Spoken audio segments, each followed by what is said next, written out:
Le miel sera-t-il bientôt un médicament vendu en pharmacie? L'idée est loin d'être saugrenue quand on voit l'intérêt que portent bon nombre de médecins à ce produit. Depuis l'Antiquité, on connaît les vertus antiseptiques et cicatrisantes du miel et aujourd'hui, elles intéressent de plus en plus les médecins. Un chirurgien de Limoges a même créé une association francophone d'apithérapie pour promouvoir le miel comme médicament. Les explications de Laetitia Fouque et Timothée Derex. Les gourmets l'apprécient pour son parfum, si particulier, mais ici, personne ne profitera de sa saveur. Dans ce service de chirurgie viscérale et des transplantations du CHU de Limoges, le miel bio a supplanté tous les autres médicaments. Depuis 24 ans, c'est avec lui que les infirmières effectuent tous les pansements post-opératoires. Je vais nettoyer à l'intérieur, vous me dites si je vous fais mal, hein.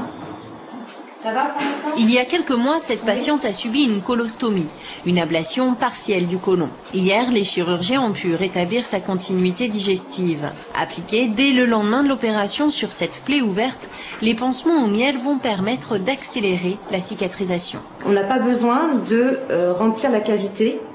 Il faut simplement que ce miel soit en contact avec le tissu. Je vais mettre le miel, hein, madame. C'est beau. Ça va ? Voilà. 3500 patients traités et des résultats positifs dans 97% des cas. Bonjour, on y va ? Élie Ferrandier a subi la même opération il y a seulement quelques semaines. Aujourd'hui, la plaie est totalement cicatrisée. Ça s'est bien passé ? Ça tire un peu. Ça s'est bien passé. C'était la grandeur d'un beefsteak. Parce qu'en fait, en un mois, on était cicatrisés. C'est ça. Un grosso modo, il nous a fallu un peu moins de 4 semaines pour cicatriser le tout. Voilà. Le miel est un produit qui est éminemment riche en multiples éléments. Sucre, c'est nécessaire, si vous voulez, au métabolisme cellulaire. Vitamines, c'est stimulant. pH, c'est-à-dire son côté acide, c'est détergent. Ça s'oppose, si vous voulez, à la prolifération microbienne. Et tout ceci fait que vous avez un véritable effet de booster sur la prolifération cellulaire. Ce qui fait que, progressivement, on a une cicatrisation, même sur un terrain très fragilisé, beaucoup plus rapide qu'avec les autres produits.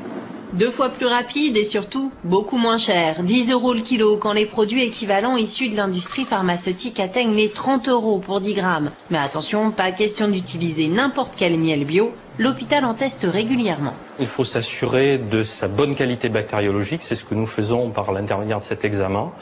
Et utiliser un miel également qui soit le plus frais possible et qui ait été récolté avec le maximum de précautions par l'apiculteur. Convaincu que le miel a encore beaucoup à offrir, le professeur Descott a récemment créé une association afin de favoriser la recherche en France, notamment sur le cancer.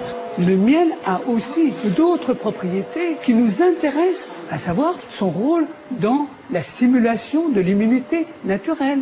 Or, nous avons besoin, dans notre lutte contre le cancer, de préserver au maximum, voire, si possible, d'accroître, si vous voulez, le potentiel de cellules normales pour essayer de limiter la progression des cellules tumorales.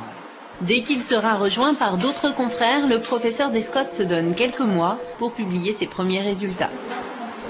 Vous l'avez compris, pas question de tartiner vos plaies avec le miel qui se trouve dans votre frigo. En revanche, vous pouvez en avaler une cuillère à soupe par jour. S'il est bio et de bonne qualité, c'est recommandé pour stimuler votre immunité naturelle. Voilà, ça c'est de la médecine qui vous plaît, je suis sûr. Ah ben oui, j'ai envie de dire merci aux abeilles.